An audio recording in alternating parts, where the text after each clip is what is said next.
Თაბათუმის მესამე დაწესებულება დატოვეს გედევან გოგიტიძემ, დავით ფარტენაძემ და გოჩა მუხაშავრიამ, მათ საპყრობილესთან ნინო ბურჯანაძის პარტიის წევრები და ახლობლები დახვდნენ. სამივე პატიმარი ციხიდან პარლამენტის წევრმა ფატი ხალვაშიმ გამოაცილა.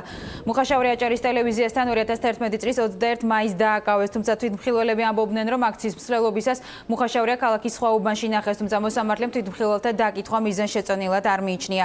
იგი საჯელს ჟურნალისტური საქმიანობის ხელი შეშლისთვის იხდიდა.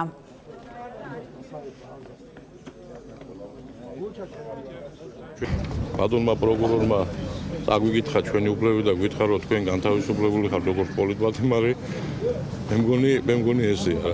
ახლა გულწრფელად რომ გითხოთ მე სამწუხარო ის არის რომ თურმე იყო დრო შენი ქვეყნის სიყვარულისთვის გიჭერდნენ და გასამართლებდნენ. მივიჩნევდი მე პოლიტპატიმრად, ვიყავი დაპატიმრებული უკანონოდ 21 მაისს ქალაქ ბათუმში აჭარის ტელევიზიის წინ განხორციელებულ აქციებში.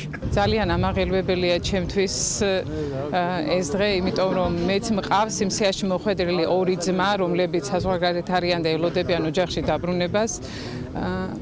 მინდა უსურო საქართველოს, რომ აღარ ყოლოდეს პოლიტპატიმრები.